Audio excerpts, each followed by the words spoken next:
Thank you so much for joining us today. I hope that you're doing well. And special thanks for those of you connecting from different time zones, as we all are. So special thanks for making the time to be with us. So let's wait for everyone to join.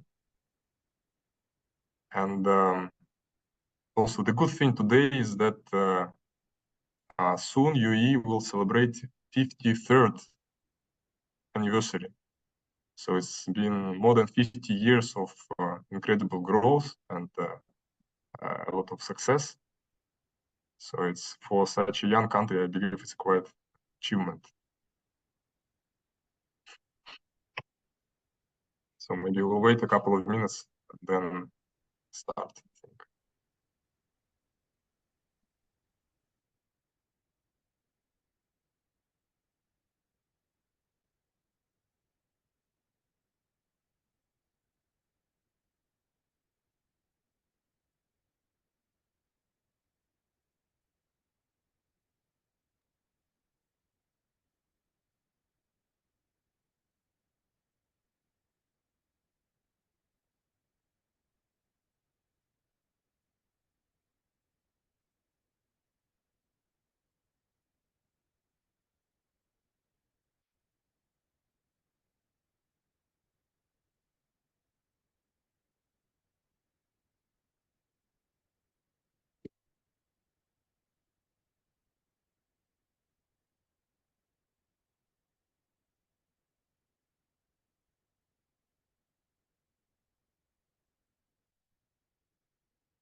Okay. So again, thank you so much. Good afternoon, everyone, and welcome to our webinar hosted by YallaRx in collaboration with Dubai Chambers. Today we'll be looking into the opportunities for health product manufacturers to establish a foothold in UAE market, meaning that Dubai is strategically located and has amazing infrastructure and very business friendly. So it could be a good choice for companies interested to expand. So my name is Vlad Cheremisinov. I'm an investment manager in Dubai Chambers International. So I will be sharing insights into how Dubai Chambers can support you, as well as how we can navigate your journey in Dubai. Dubai Chambers is a key institution supporting businesses in Dubai and beyond. And our mission is to create very business-friendly environment, attract international investments, and facilitate the growth of every company coming to Dubai. And also, it's a big pleasure of mine to introduce our esteemed speaker, Dr. Elena Vatutina, CEO of YallaRx. So Elena brings a lot of experience and she's an expert in the UAE health product market. So her company was very instrumental and helpful for many businesses to navigate the complexities and processes of launching their healthcare products in the region. So I believe that she will be very instrumental and useful. So just a brief about the agenda today. So we have 10 minutes for myself. I will talk about Dubai Chambers and Dubai as a value proposition, if I may say so. And then Elena will speak and provide more insights about market potential and guide you through the process of launching your products in UAE. Then we'll have some small Q&A between first me and Elena, so I prepared some interesting questions for her. And then we will be happy to take questions from you. All in all, I think we'll finish maybe 50, 60 minutes from now. So on this note, let me start and share this fantastic brand new presentation, which was just released basically last week. So I hope you see this very well. So you see this nice pictures of Museum of the Future, all these business centers. It's Dubai currently. And by the way, it's very nice weather. So if you happen to travel, you'll definitely enjoy Dubai now.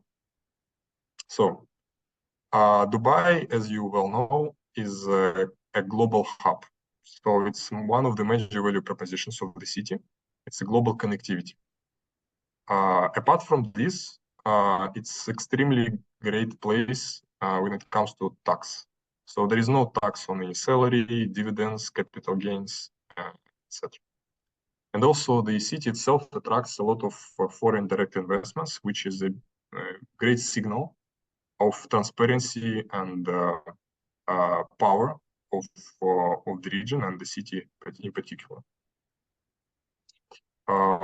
So in 4 hours flight from Dubai, you can reach 4 billion people, basically. And like I would say, in Dubai, they try to capitalize on this natural advantage. So such companies as Emirates Airlines and DP World, I would say, is the pride of the city and the country. So they operate huge number of flights and ports globally. So Dubai is trying to be as much as a hub as it can. So these are some data about projects and mainly about the number of projects happening in Dubai. Currently, we are ranked #1 globally in greenfield foreign direct investments. So mostly it's a medium and high technology. And you can see that it's across all sectors, financial services, business services, consumer products, healthcare, software, etc. So coming a little bit back to tax. So there is no tax again on salary, capital gains. There is a tax though for, it's called corporate tax. It's when the company reaches a threshold of profit more than $100,000, and if the business of the company is in mainland. But if you use Dubai as a hub and using it to, let's say, do business with other countries in the region, or Africa, Europe, or Asia, then you can get an exemption from corporate tax, which is a very favorable condition. In UAE and in Dubai in particular, you can own your company 100%. So there is no need for any local sponsors, partners. There is a variety of free economic zones depending on the preferences of the companies. So even for healthcare activities, you may have companies in different free zones. They provide different opportunities for you. It's extremely easy to do business here. When it comes to all the documents for your employees, all the processes, everything is digital. So ease of doing business is comes hand in hand with international trade and the comprehensive economic partnership agreements, which government is signing with different countries. So it's kind of an extension of free trade agreements, which is eliminating tariffs and allowing the free flow of goods, services, and money. So in UAE, the currency is very strong because it's pegged to dollar. You may find here more than 40 international banks, and financial system here is pretty robust, one of the best in the Middle East. It's called Dubai International Financial Center. So again, there is no, which is very important, there is no limit on repatriation of capital. So anything which is invested could be as easy pulled off. Regulation is very transparent. And I think that over years, Dubai is ranked in top 5, top 10 in governments and financial regulation as well. So on logistics side, Emirates has more than 270 destinations. Jebel Ali is connected, as DP World is connected to 140 ports globally. But the country still continues to invest. And I think recently they announced the construction of the largest airport in the region. and also many other zones, either for logistics purposes or manufacturing, exhibitions, and many other things, railroads. So it's still investing and developing the infrastructure. So Dubai Chambers as an organization hosts a lot of events, including Dubai Business Forum and Expand North Star for scale-ups to find investors and partners. As well as we have currently 35 international offices with a big focus on Asia, Africa, CIS countries as well as Europe and Latin America. So each of these offices, they have a mandate to support Dubai-based companies with their expansion plans. So for each of the company which is interested to join Dubai as a let's say a registered company to get a license here, we are providing free of charge service when it comes to basic market research, understanding of required licenses, and helping with the whole process, including setting up bank account and connecting with the relevant government bodies and even partners. So that's it from Dubai Chamber side, and I would love to introduce you and give a word to Elena, who will hopefully provide a deeper dive into healthcare market and potential for healthcare products in Dubai and in UAE. Yeah, thank you so much. And Elena, what comes to you? Thank you. At first, Vlad, thank you so much for such a warm introduction, and thank you all of the people who attended this meeting, this webinar. And you know, when we got the opportunity to make the joint webinar for pharma companies along with Dubai Chamber, we understood that we want to make a kind of cozy type of evening all together. And so if any one of you, apologies, if any one of you will have any questions, you can also feel free to raise your hand, and we will be happy to provide the mic to you to be able to speak upon your particular cases. So over here, like, we want to give you the brief understanding of the healthcare market over here, of the opportunities which Dubai provides. And I can tell you for sure that I can prove you the words of Vlad. Dubai is definitely one of the easiest jurisdiction where myself as an entrepreneur ever done business. So that's why like, I would be happy to share the opportunities of what the pharmaceutical market offers. And generally, I will just share some slides. First of all, just about YallaRx briefly. So we are a one-stop solution for pharma companies to launch their sales over here. We are not the distribution company in the pure understanding of distribution company. We are not the consulting company in the pure understanding of consulting company. We have the elements of both, and we are flexible to work with different partners on different basics. So for some companies, we start being partners who are representing their interests here in the region. For some of them, we are doing just regulatory affairs part. But the thing is that we have the vision and the observation of the entire GCC market, being based in the UAE, and myself and me and my family live in Dubai. So we can see deeply on our fingertips what is happening with the healthcare system. And I would be more than happy to share our insights and to speak about market figures, to speak about factors of what drives the local healthcare to grow.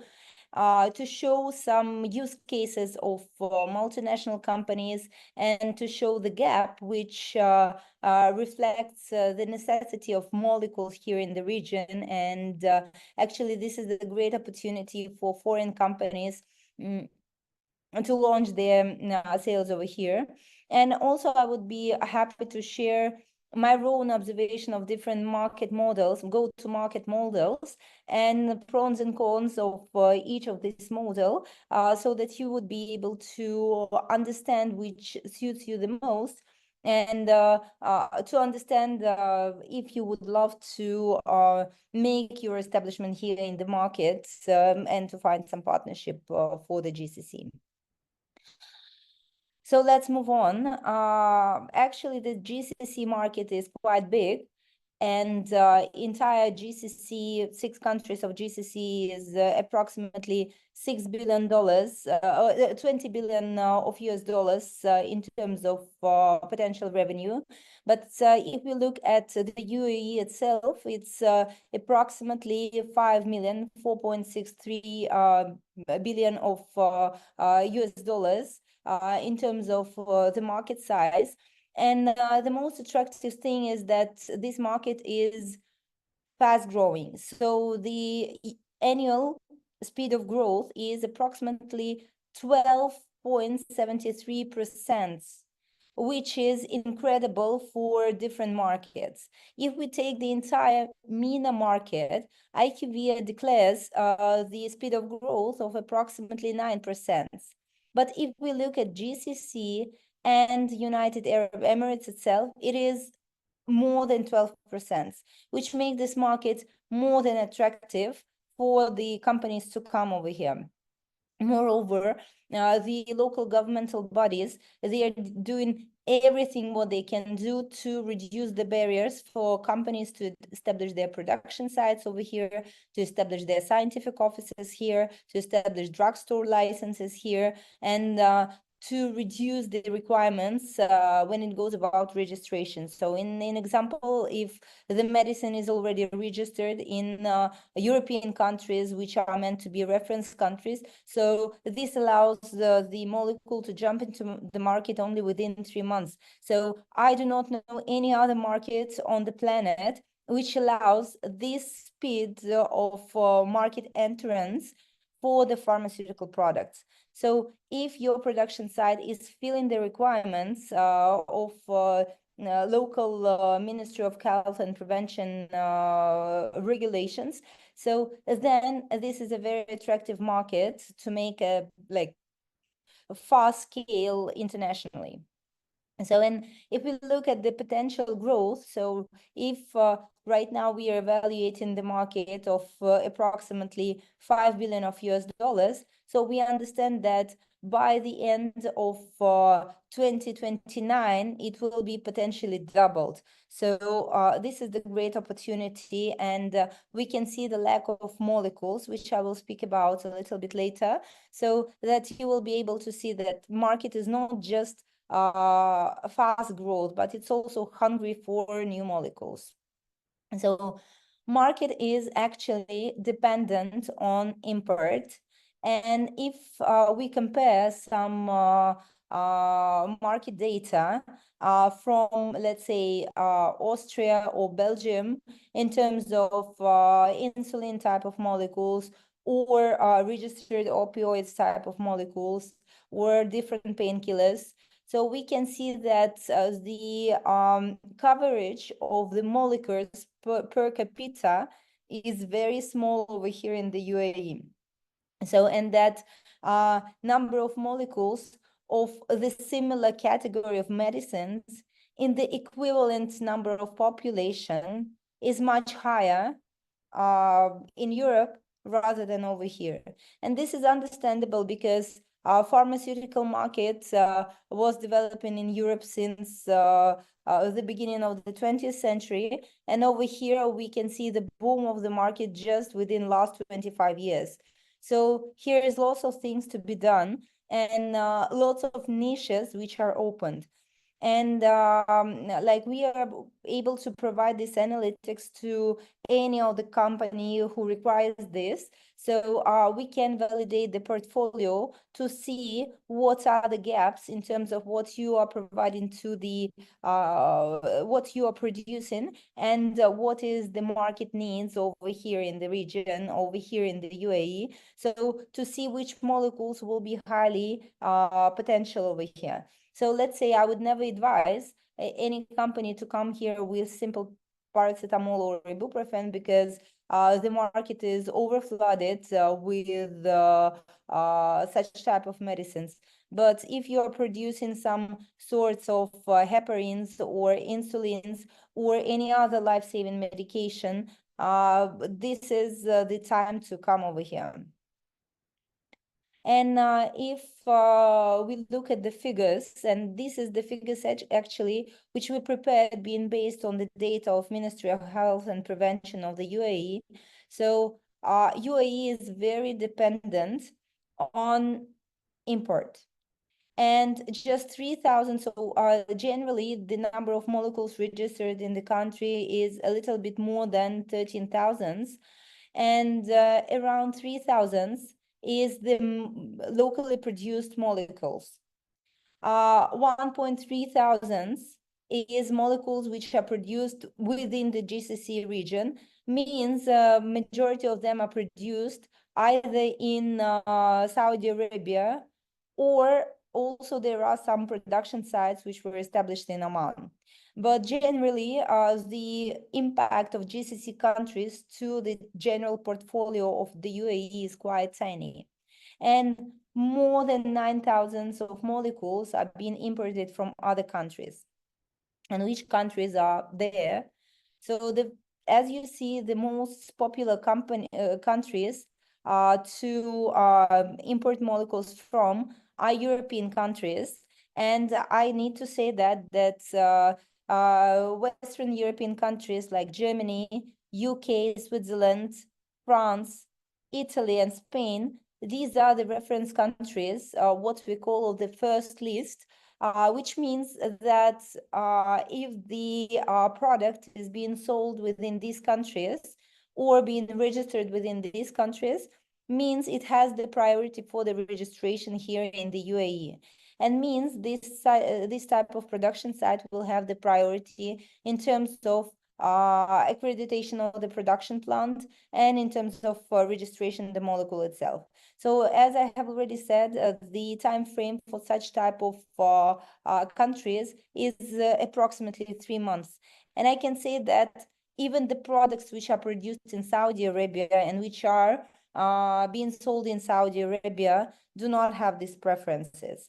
So if you are representing such type of countries, and if you are representing such type of companies, just feel free to contact us, and we will be able to assist with a fast track in terms of launching the sales here in the region.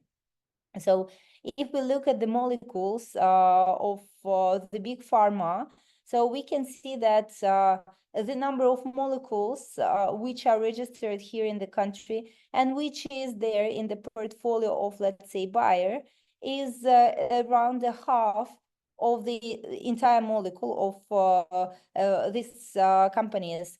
And usually I need to say that these companies, they prefer to choose the go-to-market strategy via scientific office. So usually these companies are opening their scientific offices, let's say Bayer and Pfizer and Atsina, they are placed in Dubai Science Park. Other companies may be based in Dubai Healthcare City. But the thing is that these companies prefer to establish their own capacities, to hire their own marketing team, and to go through the poly distribution type of model, not to be dependent on a single distributor. And here is the most interesting part, is how the companies usually launch their sales here. And of course, what I have already started saying is the scientific office is, in my opinion, it's one of the most preferable option, but it might be cost worthy for small and medium-sized production plants, because this option requires to have the local team for supervising the pharmacovigilance processes, to supervise the registration processes. So in this case, currently we are observing that there are an option not only to establish your own scientific office, but also to work through the hired scientific office. So this is the management company which plays a role for you as a scientific office, but at the same time, they are able to handle all of these functions. So in these terms, you do not need to invest a lot from the scratch, and you can start sales faster. And as soon as you're already here in the market, so you can move forward towards your own scientific office, and to be able to make your entry in much more efficient way. One other models which is also looks quite attractive is the localization of the manufacturing, but for some companies it might be not that easy to do because their production plants are already established, and probably the production capacities are not utilized fully as it could be. So that's why some companies, especially the companies who are producing the list of products which is in the governmental tenders, they prefer to establish the secondary packing type of line over here, so not the full production cycle, but to establish the secondary packing line, which allows to label the product as made in GCC, and this gives the priority for governmental tenders. So in this case, your product will have the priority number one for all the markets inside of the GCC region. And the most easy way and maybe most obvious way how to go to the market is through the distribution company. And personally, I'm meeting lots of companies who are seeking for distributors. Like, we just need to find a distributor for our product, thinking that this is the fastest way, the cheapest way, the way which will remove the headache for the sales of your product from your own head. But actually, we are facing some other cases over here. So distributors over here can be of a different kind, and you need to know that they are all a kind of small and medium-sized businesses over here. So here is no establishments like Boots wholesales over here, or CVS wholesales over here, or Walgreens wholesales over here. So this type of models actually did not come to the distribution segment as yet. And that's why the distribution company can become the bottleneck. And we observed some cases when the product was registered on one company, and then it was a tricky thing to move it to a different company, because the distribution company has the exclusive rights for the import. And so it created some hassle for the production sites. And we observed some partners of ours who almost lost the hope towards making their sales over here, just because they looked at this market only from the perspective to find a good distributor over here. So making the partnership with distribution is the good thing. But the way how you're making the partnership with distribution company, it can be done in a different way. It can be done either directly, and you need to understand the pros and cons of this, or it can be done through scientific office, vice or like the management company who can represent your interest over here. So this will create the poly distribution model. And we are observing that companies like multinational companies like who are having the deep presence here in the market, they are using usually the scientific office model for the establishment. So also I have prepared some pros and cons when it goes about what is better to go with either distributor or scientific office. So the main cons for the scientific office model goes the required investments that you need to establish local entity, you need to establish the local team, and the pharmacovigilance team needs to also to be locally presented. The person who is having the pharmacy degree, licensed, and having gone through the specific courses for pharmacovigilance can only be accepted by Ministry of Health and Prevention for this role. So it creates some, some nuances, and we calculated how much of investment can be required for this, and we went to the figure of approximately 1.5 million of US dollars to start the sales in approximately 1 year since the establishment started. So if the company can allow themselves to do these investments, understanding that molecule is highly valuable for the market, then do not think twice, just go for it. If there is the tricky thing and you want to see how the business will go and to reduce your risks, so then maybe it would be better to start from the management company. And so the distribution company is probably only good for the fact that they can cover the costs for registration of the molecule, and it can be the fastest and the cheapest way how to launch your sales. But also be prepared that these companies usually will not fit your requirements in terms of pharmacovigilance, will probably not fit your requirements in terms of amount of sales, and this all will create some, some expectations which didn't come to the reality. And but actually the variation of distributors here in the UAE is more than enough. More than 400 companies are currently registered their molecules. So just this is the risk and benefit type of management for you to choose this or that way, how to establish yourselves over here. So actually, this is, I think, the last slide for me. And I would be more than happy to have the questions from you, Vlad, and from people who have joined our small discussion here. Thank you, Elena. Thank you so much. I think every time I listen to you, I learn something new, and they were very insightful. Thank you. I have one small question, maybe a couple of bigger, and then we'll take the questions from the audience. So the first one, if you can go back to the last slide kindly. So so you mentioned scientific office and the distributor, and also you mentioned management company. So how would you position management company? It's kind of in between of scientific office and... Actually, the management company is a type of scientific office, but in this case, the question is who is owning the property, who is owning the entity.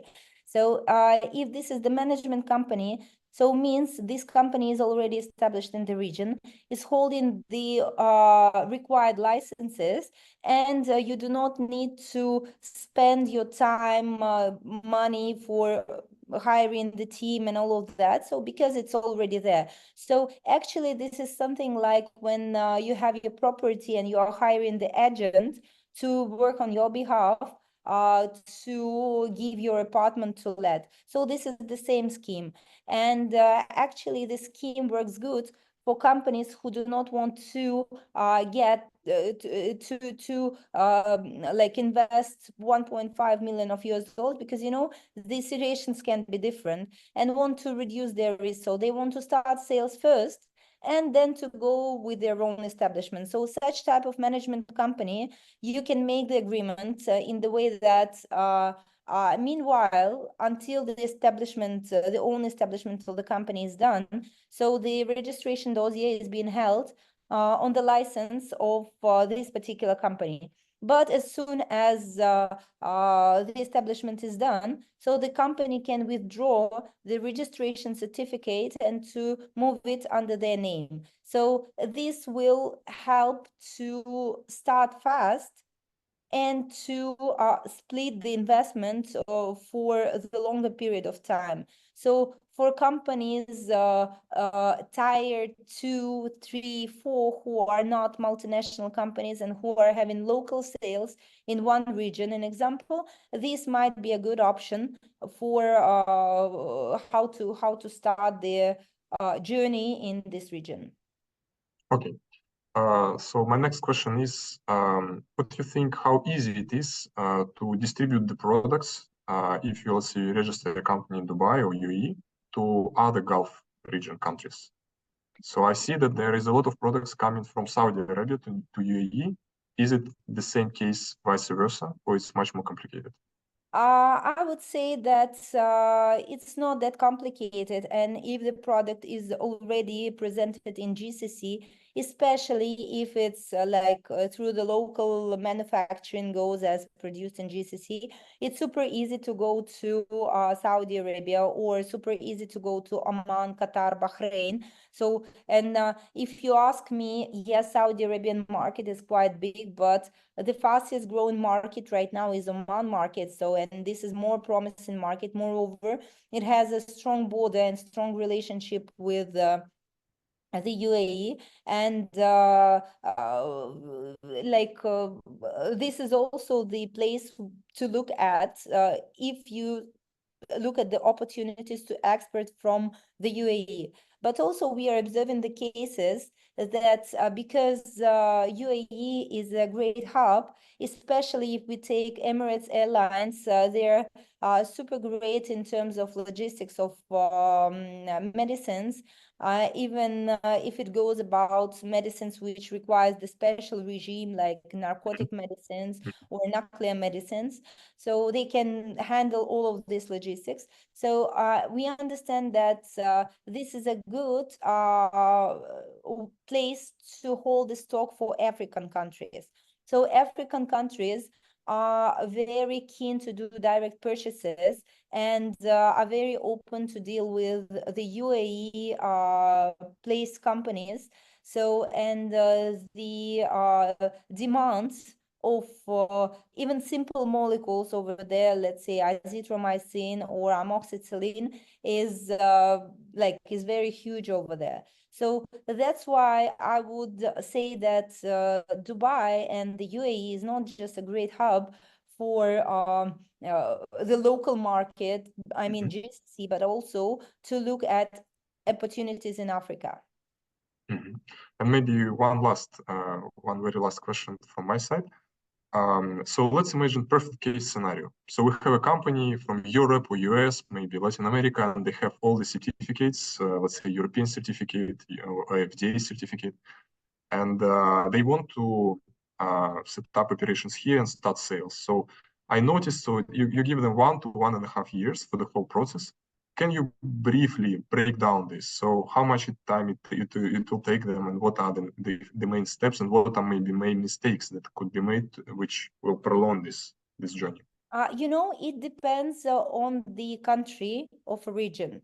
So this is very important where your product is coming from. So, if your product is coming, let's say, from Japan, this is one scenario. If your products are coming from Argentina, this is a different scenario. And over here, the time frame from point zero towards the sales can go from 3 months up to 3 years. So, and we have observed cases of both sides. So, and this is why we are saying that the average case in terms of all the delays, if everything is good with regulations, so you need to be prepared for the time frame of 1 year to 1.5 years. And so, but the fastest case which we observed and which we handled was 3 months only, but this was the reference country. So this is extremely important if your production site is FDA approved or European GMP approved or not. If it's European GMP approved, So means also the important question, which country did the GMP inspection? So if there is any products registered in European countries, and if yes, in which particular countries? So that's why I would be happy to make it simple and to say that you need to do this, and to give you a brief recipe how to make sales over here, like in the way how to prepare coffee. But making sales of pharmaceutical products is a little bit more difficult thing. So that's why the first step, which is essential to be done, is to make the gap analysis of your currently existing documents towards the local requirements. So, and then to see at least the possibility if you have the chance for the fast track or you do not have the chance. Because if you do not have the chance, what is the sense, to spend your money and your effort and your time for this, if you understand that 3 years is too much for you. So after the gap analysis is done, so there will be probably some amendments needed to be done to your dossiers. Let's say we can discover that the bioequivalence of the product is done in the lab which is not accredited over here. So then we need to go to do the bioequivalence. And this is the additional budget and this is additional time. Are you prepared for that? Yes, no.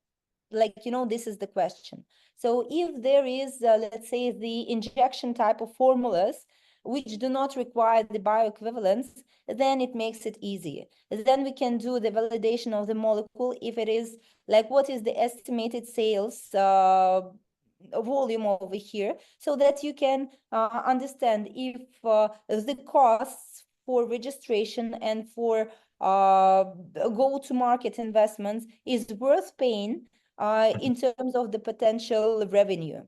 So, and after that, we go through the registration process, which is actually divided into 2 steps. The first is the accreditation of the production site, and the second is the registration of the molecule itself. So I need to tell you that you, as the pharmaceutical production site located anywhere on Earth, you can apply for the accreditation of the production site, even yourself, through the website of Ministry of Health and Prevention. And it's so easy to do. It's very straightforward procedure.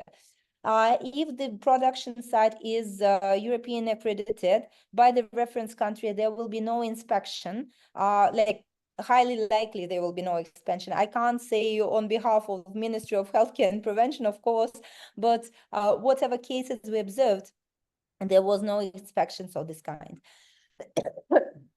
But let's say if this is the different accreditation or like some kind of local GMP, so the inspection might be done. And this can take some additional time for the accreditation of production site process.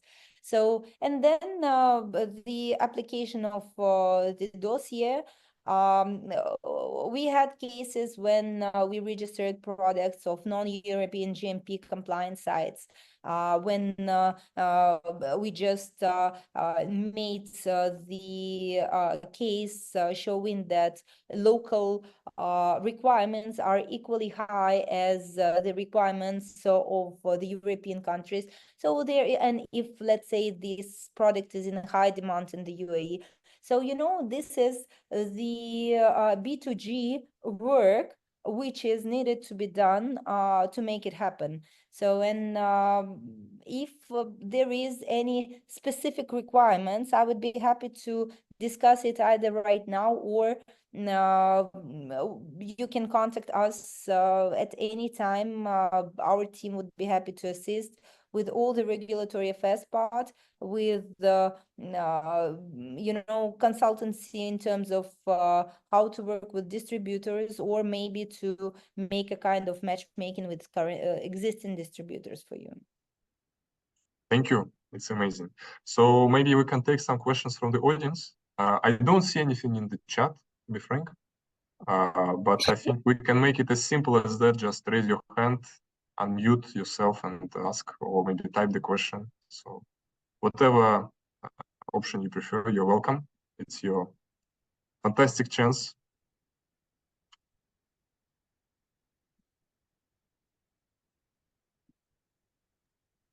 everyone is shy, or we don't have any questions?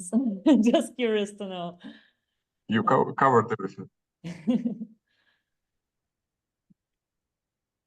Dear colleagues, at least we are really happy to maybe hear for a couple of words from you. So what are your companies? So what is your interest in GCC? So that's why we organized this Zoom call, just to have this open conversation. Just really interesting. I see we have Mr. Takeshi, right? Mr. Takeshi Tanaka. Oh, yeah. Can I ask you something? Thank you. Sure, sure. Actually, I'm working with the Sang Yu Shoji, Mr. Brad. You remember that our product is an ozone machine, ozone making machine. You remember? But this webinar is talking about like a medicine. So I thought that our product is a little bit different, or what do you think? So actually, yeah, we are strongly looking for distributor of our products in Dubai. So but our product is like a machine. It's like a air fresh machine.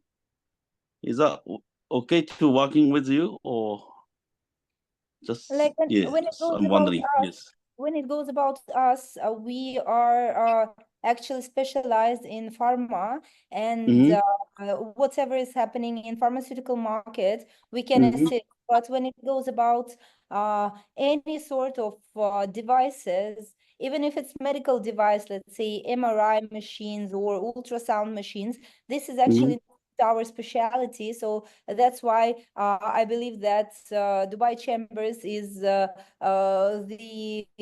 partners who can help to find the right partner. Yes, Mr. Takeshi, if we already not in the contact, I will share my email and we can discuss this. Okay? Oh, yeah, cool. Thank you. Yep, thank you. And I think also we have a question with regards to. We have a question. Do you have some? Yeah, you see, right? You see. Yeah, I can see the question. If we are working with companies who are producing food supplements, yes, we do. And actually, when we speak about regulatory affairs part of it, food supplements is much easier to be registered here rather than medicine. So we have cases of 1 to 3 months from when we establish the partnership till go to market. So the registration requirements is much easier, and the regulatory affairs department is also different. So these products is usually go through Dubai municipality rather than from Ministry of Health and Prevention. But for this type of products, it's very essential to do the content analysis in the very beginning. Why? Because UAE has its own pharmacopoeia, and this pharmacopoeia declares which sort of ingredients can be included in which sort of products, and which concentration of these or those vitamins can be eligible for food supplements.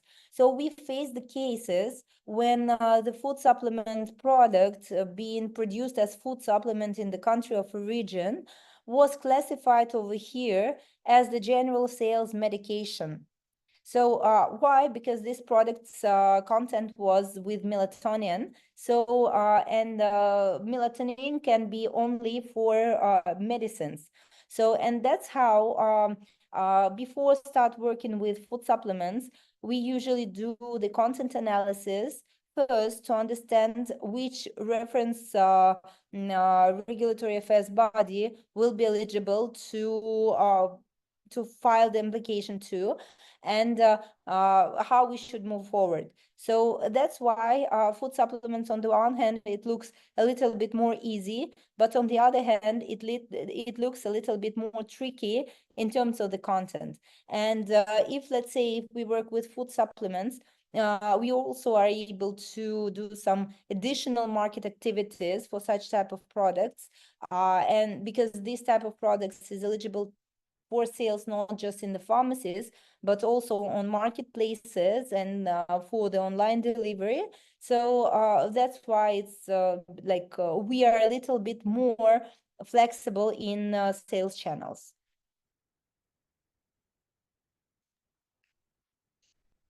So any other questions?